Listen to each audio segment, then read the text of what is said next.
ಬೆರೆಯೋದು ಹೇಗೆ ಕಂಡಿದ್ದಿಲ್ಲಿ, ಜೊತೆಯಾಗಿ ಹಂಚಿ ತಿಂದಿದ್ದಿಲ್ಲಿ, ಹಿರಿಯರಿಗೆ ತಲೆಬಾಗಿ ನಿಂತಿದ್ದಿಲ್ಲಿ, ಬದುಕುವ ರೀತಿ ಕಲಿತಿದ್ದಿಲ್ಲಿ.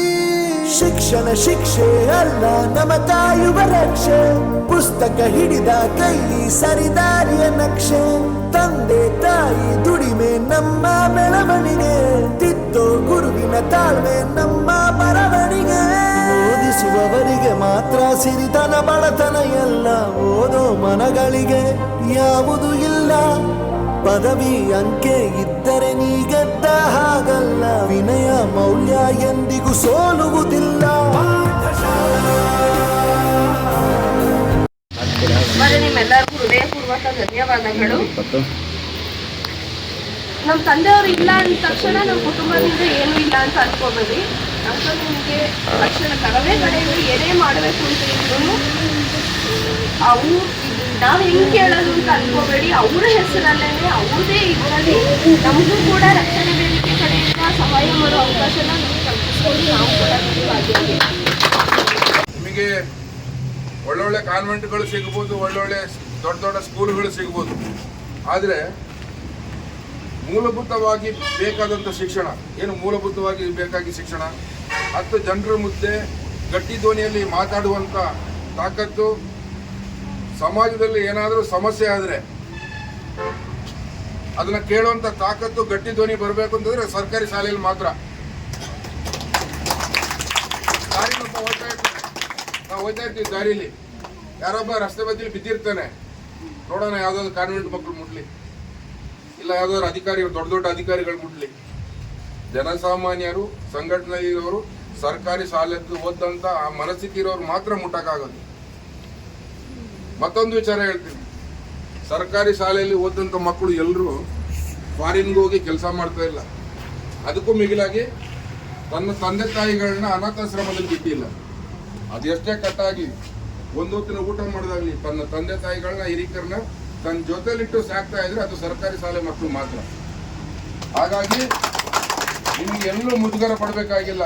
ನಿಮ್ಮ ಮುಖ್ಯ ಶಿಕ್ಷಕರು ಇದ್ದಾರೆ, ಅವರ ಮುಖಾಂತರನೇ ಹೇಳಿ ನಿಮಗೇನು ಸಮಸ್ಯೆ ಇದೆ, ಓದಲಿಕ್ಕೆ ಏನಾದರೂ ಕಷ್ಟ ಇದೆಯಾ, ಏನು ಸರ್ಕಾರಿ ಶಾಲೆಯಲ್ಲಿ ಓದಿಸ್ಲಿಕ್ಕೆ ಇವತ್ತಿನ ಮಟ್ಟದಲ್ಲಿ ದೊಡ್ಡ ಕಷ್ಟ ಏನಿಲ್ಲ. ಮತ್ತು ಮನೆ ಸಮಸ್ಯೆಗಳು ಸಾಕಷ್ಟು ಇರ್ತದೆ. ತನ್ನ ಮಗನ ಬಿಡಿಸ್ಬಿಟ್ಟು ಮತ್ತೊಂದು ಕಡೆ ಕೆಲಸಕ್ಕೆ ಸೇರ್ಸೋಣ, ನನ್ನ ಮನೆ ನಿಭಾಯಿಸೋಕೆ ಕಷ್ಟ ಆಯ್ತದೆ ಅಂತ. ಅಂಥ ಸಮಸ್ಯೆಗಳು ಬಂದರೂ ಕೂಡ ತಮ್ಮ ಶಿಕ್ಷಕರ ಗಮನಕ್ಕೆ ತನ್ನಿ, ನಮ್ಮಗಳ ಗಮನಕ್ಕೆ ತನ್ನಿ. ಸರ್ಕಾರಿ ಶಾಲೆಯನ್ನು ಉಳಿಸುವಲ್ಲಿ ಕರ್ನಾಟಕ ರಕ್ಷಣಾ ವೇದಿಕೆ, ಕನ್ನಡ ಪರ ಹೋರಾಟಗಾರರು ಯಾವತ್ತೂ ಕೂಡ ನಿಮ್ಮ ಜೊತೆಲಿ ಇರ್ತಾರೆ. ನೀವೆಲ್ಲರೂ ಕೂಡ ಮತ್ತೊಬ್ಬರ ಆದರ್ಶವನ್ನು ತಗೊಂಡು ನಾಗೇಗೌಡರಂಥ ಮಹಾನ್ ಚೇತನದ ಮಾರ್ಗದರ್ಶನವನ್ನು ತಗೊಂಡು ಅವ್ರ ರೀತಿಯಲ್ಲಿ ಸಮಾಜಕ್ಕೆ 10 ಜನರಿಗೆ ಸಹಾಯ ಆಗೋ ರೀತಿಯಲ್ಲಿ ನೀವೆಲ್ಲರೂ ಕೂಡ ಮುಂದುವರಿಯೋಣ. ಇವತ್ತಿನ ಕಾರ್ಯಕ್ರಮ ಅರ್ಥಪೂರ್ಣವಾಗಿ ಆಗಬೇಕು. ಮತ್ತಷ್ಟು ಸರ್ಕಾರಿ ಶಾಲೆಗಳನ್ನ ಆಯ್ಕೆ ಮಾಡಿಕೊಂಡು ಮುಂದಿನ ದಿನಗಳಲ್ಲಿ ನಾವು ನಮ್ಮ ಸೇವೆಗಳನ್ನ ಮಾಡಲಿದ್ದೀವಿ. ಮುಂದಿನ ವಾರಗಳಲ್ಲಿ ನಮ್ಮ ಪರಮೇಶ್ ಅವರು ಕೂಡ ಒಬ್ಬರು ದಾನಿಗಳನ್ನ ಹಿಡಿದು ಒಂದು ಸರ್ಕಾರಿ ಶಾಲೆಗೆ ಒಂದಷ್ಟು ಪರಿಕರಗಳನ್ನ ಕೊಡುವಂಥ ವ್ಯವಸ್ಥೆ ಕೂಡ ಆಗ್ತಾ ಇದೆ. ಹಾಗಾಗಿ ಸರ್ಕಾರಿ ಶಾಲೆ ಉಳಿದ್ರೆ ಕನ್ನಡ ಉಳಿದಂಗೆ.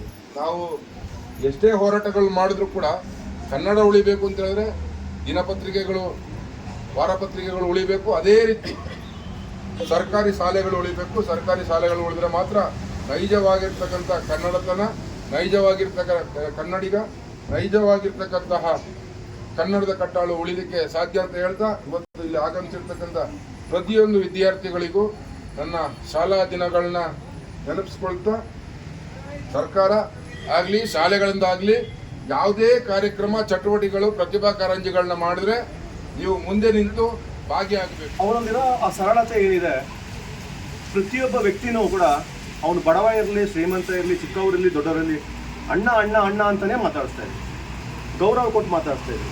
ಅವ್ರಿಗೆ ಸಂಸಾರದ ಬಗ್ಗೆ ಇರೋ ಕಾಳಜಿ, ಸಮಾಜದ ಬಗ್ಗೆ ಇರೋ ಕಾಳಜಿ, ಸಂಘಟನೆ ಬಗ್ಗೆ ಇರೋ ಕಾಳಜಿ ಇದೆಯಲ್ಲ, ಅದು ತುಂಬ ದೊಡ್ಡದು. ಈ ಸಂದರ್ಭದಲ್ಲಿ ನಾನೊಂದು ವಿಚಾರನ ಎಲ್ಲ ನೆನೆಸ್ಬೇಕು ಅಂತ ಅಂದ್ಕೊಂಡಿದ್ದೀನಿ. ಯಾಕೆಂದರೆ ಇದೇ ರಕ್ಷಣಾ ವೇದಿಕೆಯಲ್ಲಿ ಒಂದು ಸಂಸಾರ ಇದ್ದಂಗೆ, ಒಂದು ಮನೇಲೇ ಒಂದು ಮಾತು ಬರುತ್ತೆ ಹೋಗುತ್ತೆ. ಆ ಥರ ಸಮಯ ಬಂದಾಗ ನಮ್ಮ ಕರ್ನಾಟಕ ರಕ್ಷಣಾ ವೇದಿಕೆಯಲ್ಲಿ ಒಂದು ಬಿರುಕು ಬಿಟ್ಟಿತ್ತು. ಒಂದು ಬಿರುಕು ಮಾಡಿತ್ತು. ಆ ಸಂದರ್ಭದಲ್ಲಿ ಇವತ್ತು ನಾವೆಲ್ಲ ಈ ಎಲ್ಲರೂ ಒಗ್ಗಟ್ಟಾಗಿ ಹಿಂಗೆ ಸೇರಿದ್ದೀವಿ. ಇದಕ್ಕೆ ನಾಗೇಗೌಡರೇ ಕಾರಣ ಅಂತ ಈ ಸಂದರ್ಭ ನಾನು ಹೇಳ್ತೀನಿ, ಇಷ್ಟಪಡ್ತೀನಿ ಸ್ನೇಹಿತರೆ. ಯಾಕೆಂತಂದ್ರೆ ಅವತ್ತು ಬಂದು ನಮ್ಮನ್ನೆಲ್ಲ ಒಗ್ಗೂಡಿಸಿ ಯಾರು ಎಲ್ಲೂ ಹೋಗಬೇಡಿ, ಸಂಘಟನೆಯೊಳಗೆ ಬಲಿಷ್ಠರಾಗಿದೆ ನಾನು ಇದ್ದೀನಿ ಅನ್ನೋ ಭರವಸೆ ಕೊಟ್ಟು ನಮ್ಮನ್ನೆಲ್ಲ ಒಟ್ಟಾಗಿ ಸೇರಿಸಿದ್ದಾರೆ. ಅವರು ಇವಾಗ ನಮ್ಮ ಮುಂದೆ ದೈಹಿಕವಾಗಿ ಹಿಂದೆ ಇರ್ಬೋದು, ಮಾನಸಿಕವಾಗಿ ಯಾವತ್ತೂ ನಮ್ಮ ಜೊತೆ ಇರ್ತಾರೆ ಅಂತ ಹೇಳಕ್ಕೆ ಇಷ್ಟಪಡ್ತೀನಿ ಸ್ನೇಹಿತರೆ. ನಾನೀಗ ಶ್ರುತಿ ಮೇಡಮ್ಗೆ ತೋರಿಸ್ತಾ ಇದ್ದೆ ನನ್ನ ಒಂದು ಮೊಬೈಲಲ್ಲಿ ಅವ್ರ ಹೆಸರು ನಾಗೇಗೌಡರು ಕರವೇ ಅಂತ ಹಾಕೊಂಡಿದ್ದು. ತುಂಬ ವ್ಯಕ್ತಿಗಳು ದೈಹಿಕವಾಗಿ ಇಲ್ಲ ಅಂದಾಗ ನಾವು ಅದನ್ನು ಡಿಲೀಟ್ ಮಾಡಿಬಿಡ್ತೀವಿ. ಆದರೆ ನನಗೆ ಅದು ಮನಸ್ಸು ಬರಲೇ ಇಲ್ಲ ಯಾವತ್ತೂ ಕೂಡ. ಅದನ್ನ ಈಗ ಅವ್ರು ತೋರಿಸ್ತಾರೆ ಮೇಡಮ್ಗೆ ಆ ಹೆಸರು ಮತ್ತು ಅವ್ರ ನಂಬರು ಇವತ್ತು ನನ್ನಲ್ಲಿ ಮೊಬೈಲಲ್ಲಿ ಜೀವಂತವಾಗಿದೆ, ಮನಸ್ಸಲ್ಲೂ ಜೀವಂತವಾಗಿರುತ್ತೆ. ಅವರ ಒಂದು ಆಶೀರ್ವಾದ ಸಂಘಟನೆ ಸದಾ ಇರಲಿ ಅಂತ ನಾನು ಕೇಳ್ಕೊತಾ ಒಂದೆರಡು ಮಾತು ಮುಗಿಸ್ತೇನೆ.